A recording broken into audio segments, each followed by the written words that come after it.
Good morning. This is Tuesday, February 11, 2020. It's time to call the meeting of the State of Tennessee Board of Funeral Directors and Embalmers to order. I'm going to ask Miss Lisa Bohannon, if you would, to call our roll. Fred Berry. Present. Anthony Harris. Present. Jeff Duffer. Here. Clark McKinney. Here. Charles Rahm. Here. Robert Shackelford. Here. Mr. President, all board members are here and counted for. Thank you. We have the privilege this morning of welcoming two new board members that have been appointed. We have Mr. Fred Berry and Mr. Anthony Harris. They both represent the Eastern Grand Division of our state, and congratulations to each of you on your appointment. I encourage you to feel a part of this board and please participate, ask questions, make comments. We want to give you a good welcome this morning. Next, Chair will entertain a motion to adopt our agenda as printed today. Motion to approve the agenda as presented.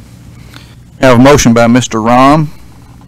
Second. Second by Mr. Shackelford. All in favor say aye. Aye. Opposed, motion carries. I believe we have on our iPads the minutes of the November 11, 2019 board meeting for your review. If you would, please look over those, and then Chair will entertain a motion to accept them as they're printed.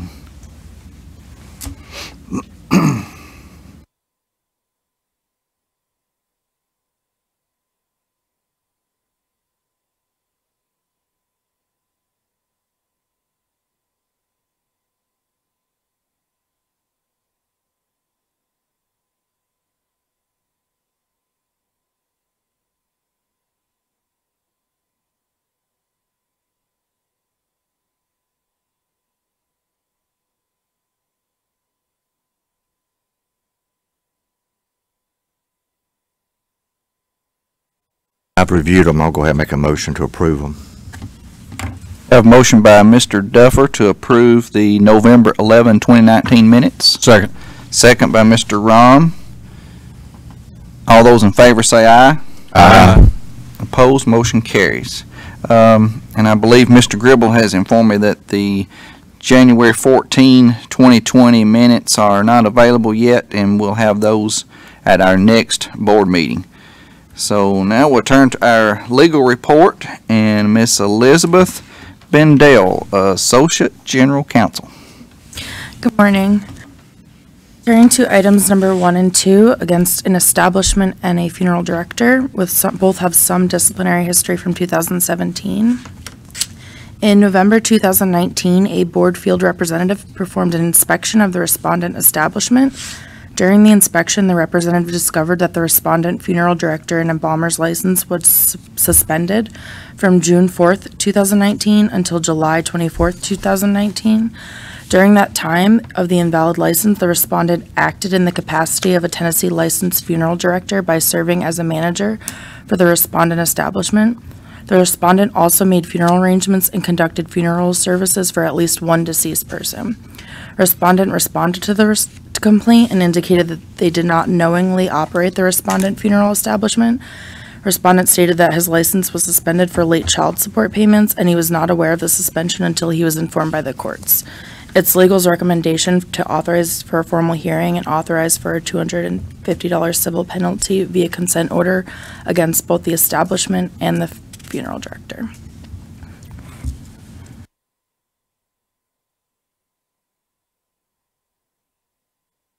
That funeral director is the manager, is that correct? That's correct. Okay.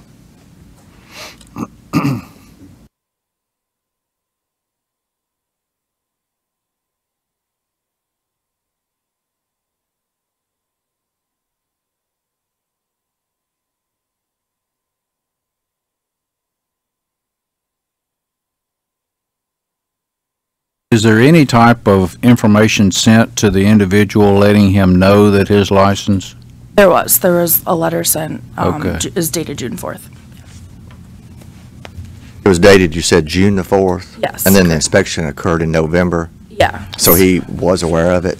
Yes, he was, I mean, he's saying he was unaware until he went to the courts and found out that his license was suspended. It was only suspended from that June 4th to July 24th. And then when the inspection occurred in November, going through the paperwork, they discovered that he had conducted and served as the manager during that time when his license was suspended.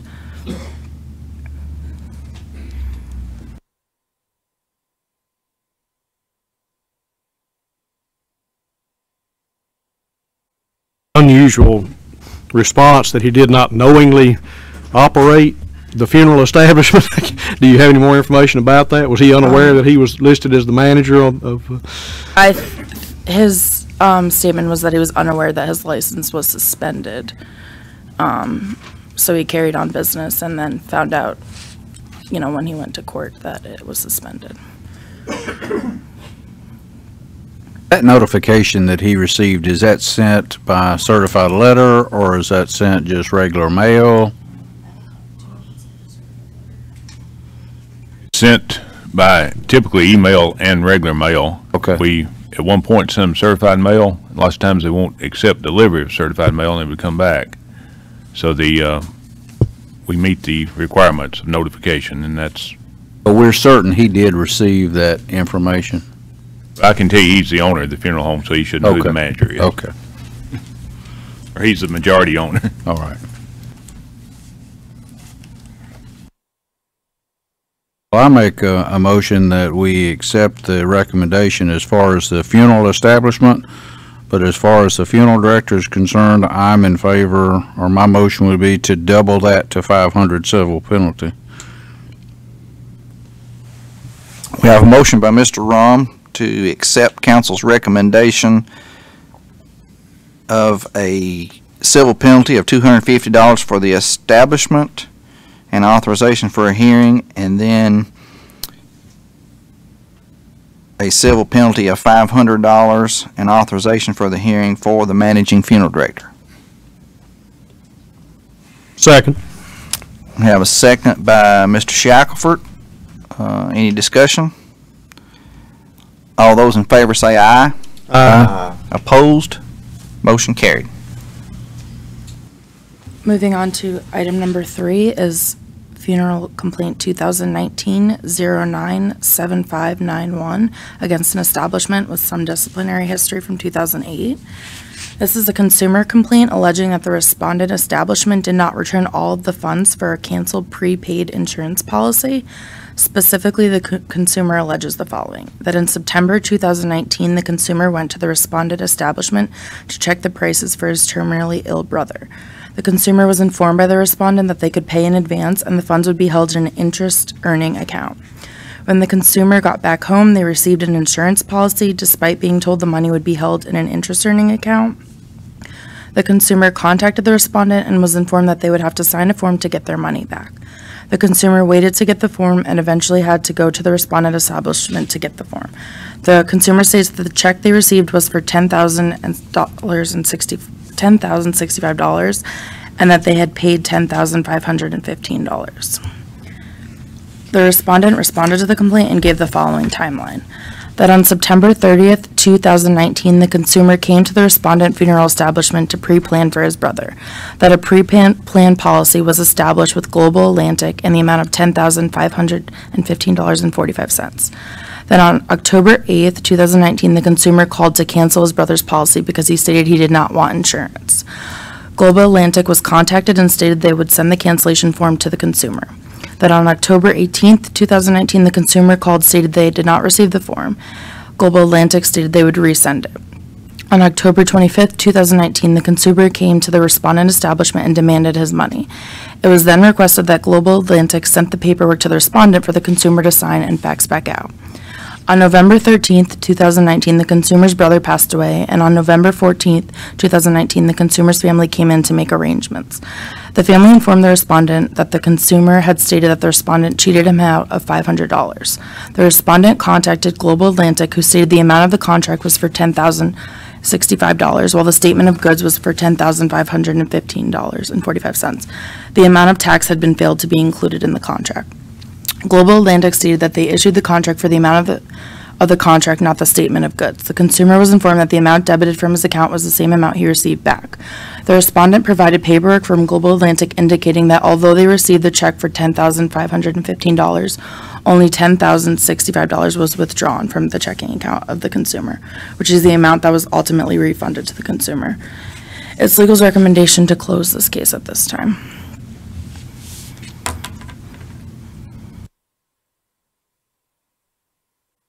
I'll make a motion to accept council's recommendation. We have a motion by Mr. Duffer to accept council's recommendation.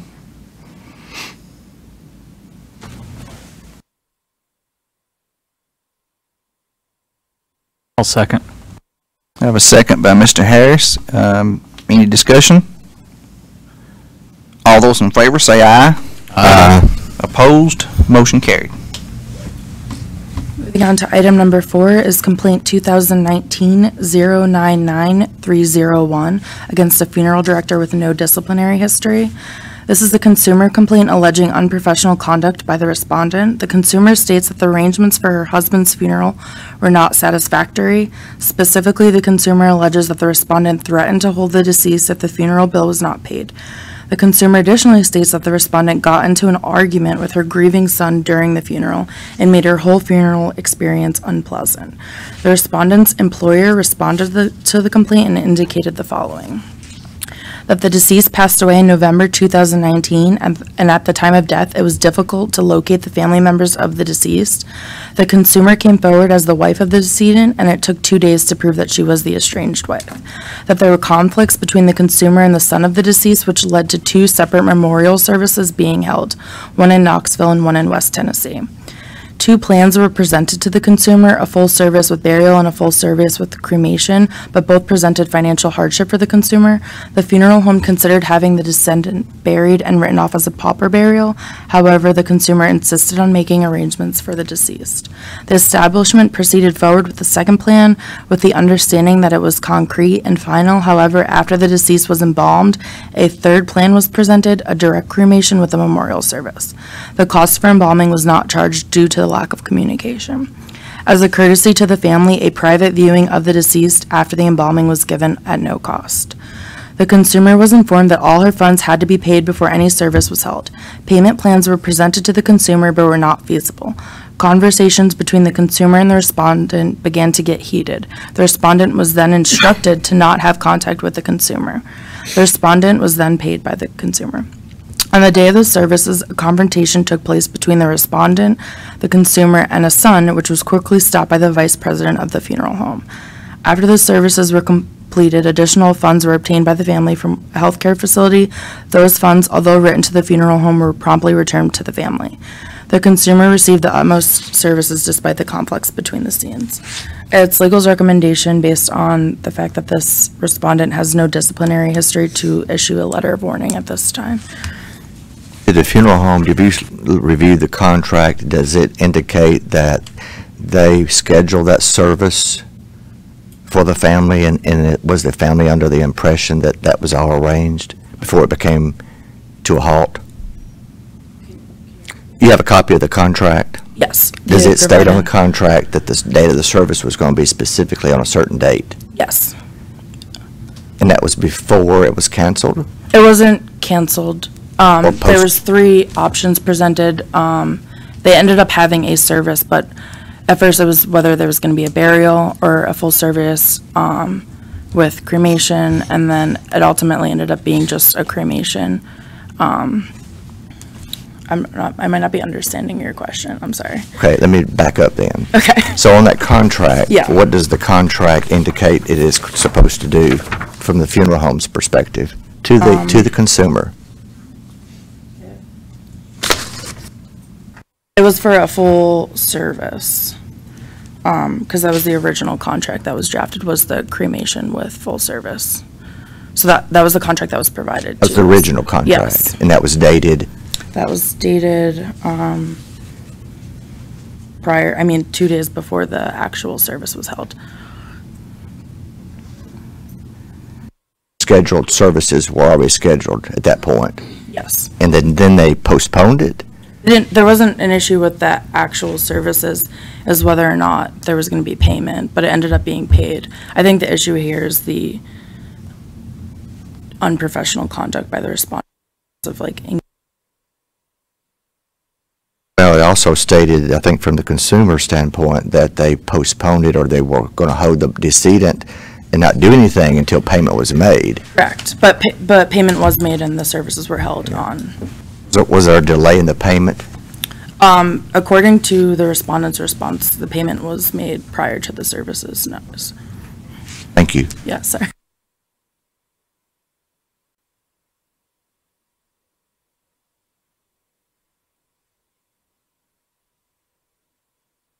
The respondent also provided a copy of the check, which shows payment prior to the actual date of services. On the letter of warning, exactly what would that letter of warning say? It'd be for unprofessional conduct. So is the unprofessional conduct the fact that they threatened not to have the service due to non-payment? The respondent's employer had admitted that there was heated arguments, that there was a confrontation during the services Between who? between the respondent and the consumer and the consumer's. Unclear if it's the consumer's son or a son of the deceased. A family member. A family member. Not the respondent, but a family member of the respondent. The respondent, the consumer, and then another family member of the deceased. With an With the employee. respondent. So it was like a three-way. But with an employee. With an employee, correct. And the employee is the funeral director? The employee is the respondent, yes. Okay. He's a licensed funeral director. Yes. Okay. And why would we not be directing that fee towards that director rather than a letter of warning? I mean, I'm happy to take whatever the board, we just base it on the fact that this particular funeral director has no disciplinary history at this time.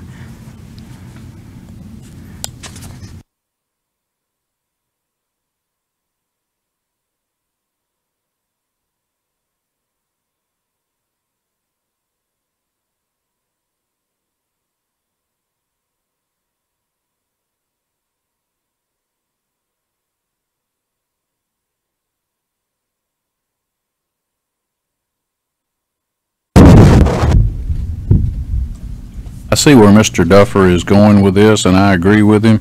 I would make a motion that we have an authorization for a formal hearing, an authorization of a $250 civil penalty.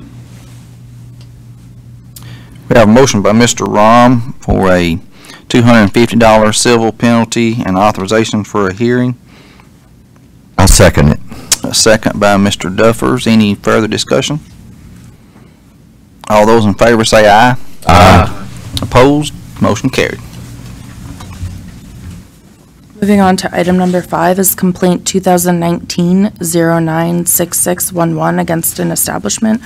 This establishment has some disciplinary history. This is a consumer complaint alleging unprofessional conduct by the respondent. The consumer states that on July 16th, 2019, the respondent establishment picked up the consumer's deceased husband along with a teddy bear. Consumer states that she never personally saw her husband again and has concerns about whether he was truly in the coffin that was buried. The consumer additionally states that in August 2019, she noticed an error on the death certificate. Specifically, the deceased ethnicity was listed incorrectly. Consumer contacted the respondent establishment and was informed it would take 6 weeks to get a corrected death certificate. The consumer indicated that they did not receive an amended death certificate until December of 2019.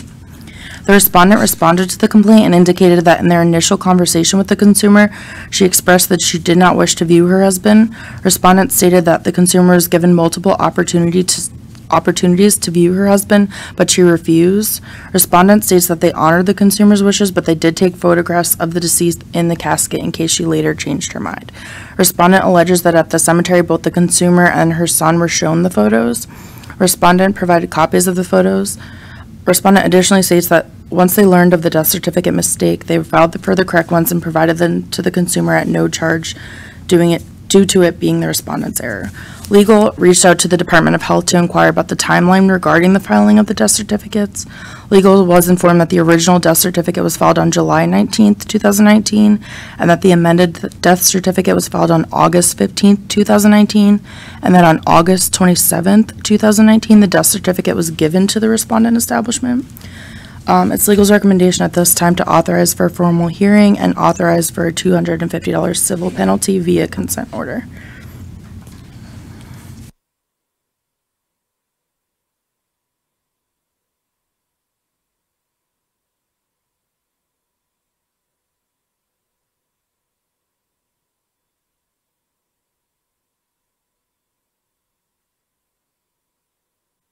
They give a reason why there was a delay from August 27th to December in getting the death certificates to the family? They did not. Legal reached out to them.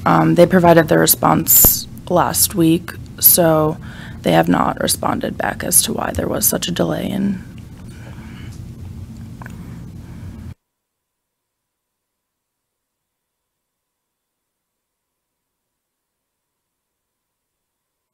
Motion to accept recommendation. Have a motion by Mr. Rahm to accept council's recommendation.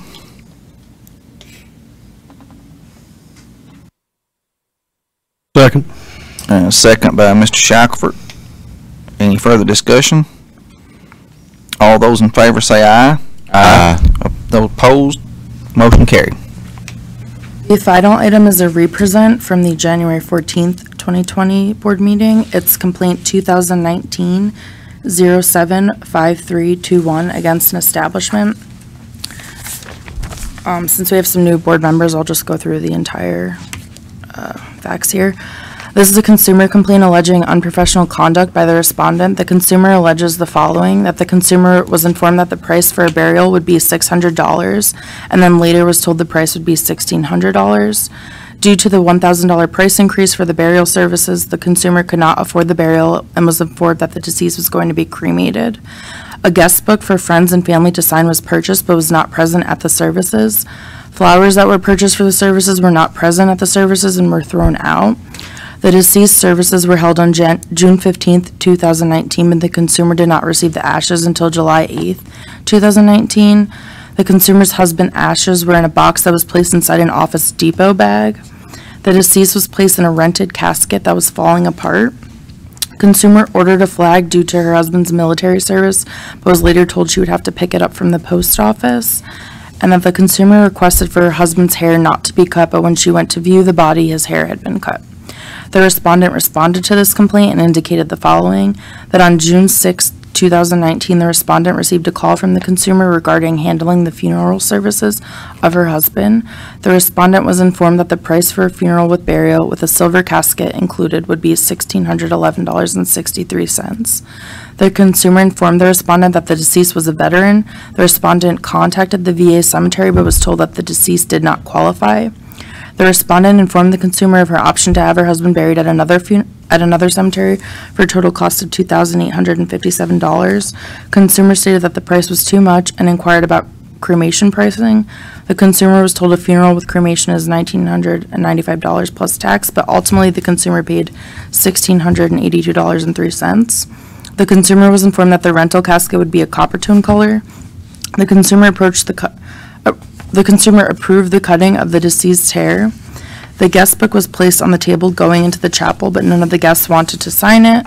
The consumer was informed of the cremation process. The medical examiner's office approved the death certificate on June 25th, 2019, and the deceased was cremated on June 26th, 2019. The consumer did not inform the family of the deceased that the burial plans had changed, and the respondent had to explain the changes to the family. So since our last board meeting, this complaint was sent out for investigation, and in January 2020, a board field investigator interviewed and obtained documents from the various parties involved in this matter. No violations were found during this investigation, so it's still legal's recommendation at this time to close this case.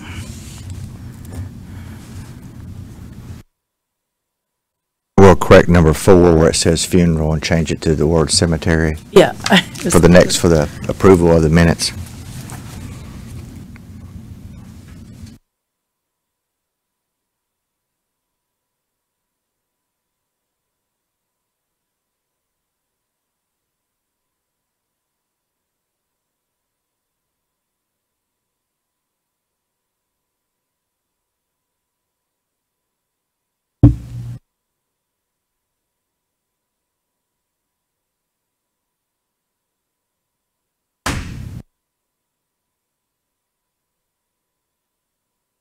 Recalling from the previous meeting, this board did have several questions in regards to this, and I think through the investigation and the fact that no violations were found, I'll make a motion that we accept the recommendation of closure.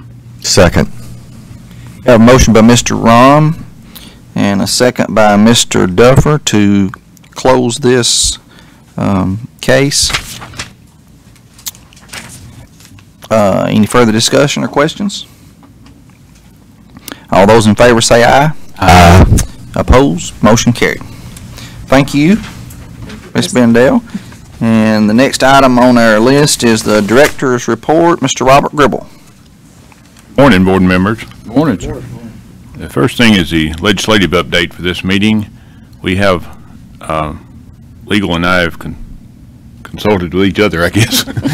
And mainly I consulted with legal, but anyway, to see if there are any additional bills. And there's 7 that we know that you're concerned or would be concerned about, either directly or indirectly. And there are probably some others, and that's why at the very end, if you want to on your own do a legislative bill search, then there's a means, a website to do it at the very end. We will send you the document, this document, plus the bills. On your iPad, you have the first 2 pages, which is the analysis of the bills. Well, our analysis, not the official analysis, but the information that's available to the public on the public website of the legislative website is what you have in front of you. And then each bill is in sequence as it appears on the document there. So the first bill is House Bill 2784, Senate Bill 2538, regarding funeral directors and embalmers, and as introduced, authorizes qualified aliens enumerated in federal law to apply for a funeral director's license or an apprentice registration, and it deletes an obsolete provision of the code concerning licenses from 1951. And it says it amends TCA Title 62, Chapter 5. Second bill is Senate Bill 1824, regarding funeral directors and embalmers, and it does the same as the first bill does, except it doesn't apply to the apprentice registration, and it does not delete the obsolete provision in the code. I will say that last year there was a bill passed that allows for qualified aliens as well as U.S. citizens for the embalmer's license, and the first bill just changes that to allow for funeral directors and apprentices so that we would be in compliance with federal law and regulation. We're required to issue the license whether the state law says we do or not. Because that came up and we had a situation where legal advised us that we need to issue the license. The third bill listed is House Bill 2004, Senate Bill 1976, under the title of Death, and as introduced, imposes requirements on the operation of alkaline hydrolysis facilities and the use of alkaline hydrolysis in the state. Amends TCA Title 62, Chapter 5. House Bill 2279, Senate Bill 2070, is regarding abortion, and as introduced, increases from 3 to 4 years the period for which a funeral director, person in charge of an institution, or other person making final disposition of a dead fetus must retain a copy of the mother's authorization for disposition if the death of the fetus was the result of a surgical abortion. Amends TCA Title 4, Title 9, Title 10, Title 37, Title 39, Title 40, 49, 53, 56, 63, 68, and 71.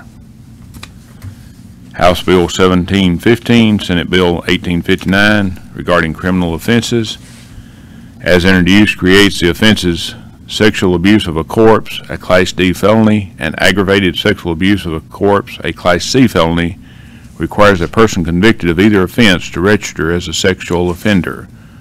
Amends TCA Title 39, Chapter 17, Part 3, and Title 40, Chapter 39, Part 2. House Bill 1944, Senate Bill 2451, regarding licenses.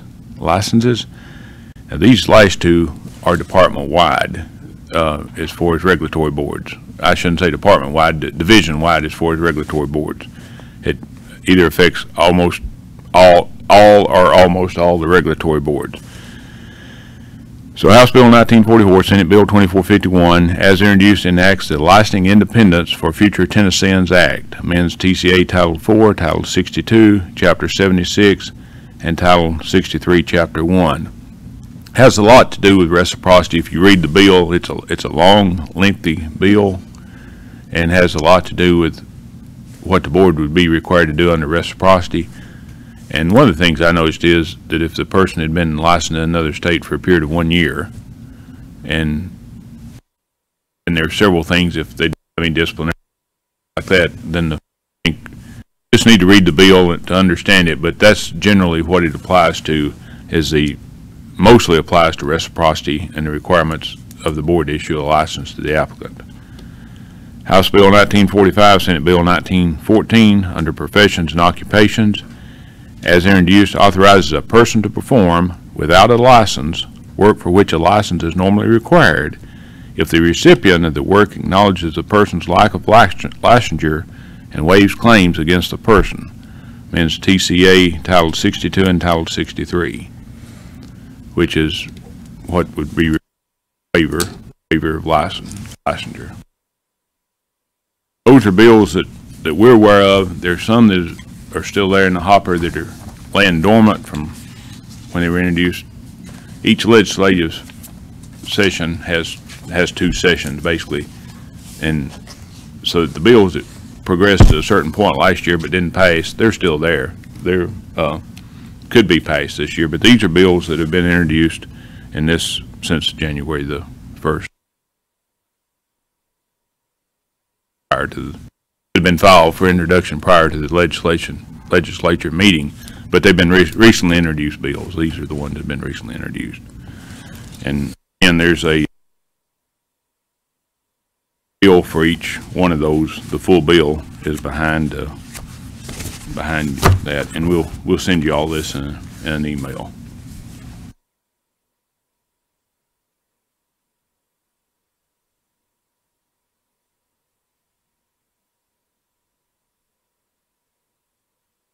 Next item is a licensee report. This is a report of licenses administratively approved by the Executive Director pursuant to Board authority for the period of January 14, 2020 through February 10, 2020. You can see the establishments and individuals that are listed there. And I just observed most of our licenses during this time period were issued through reciprocity. There's 1, 2, 3, 4, 5 through reciprocity, and then 3 where they were upgraded from a apprentice to a funeral director and embalmer.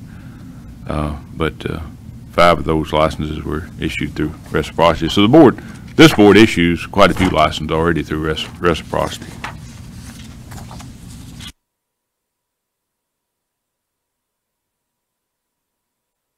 Closed establishments to report to you since the last board meeting.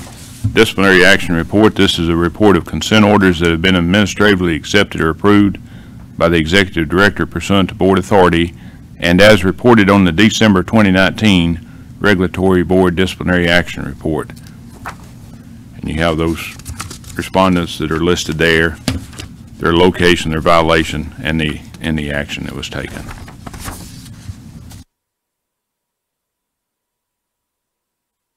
Report. As of February 7, 2020, there were 32 open complaints. 14 of those were against either a funeral director, embalmer, or apprentice funeral director, apprentice embalmer, and 18 were against an establishment. That concludes the information I have to report to the board. I'll be glad to answer any questions that the board might have. Motion to approve the director's report. Second.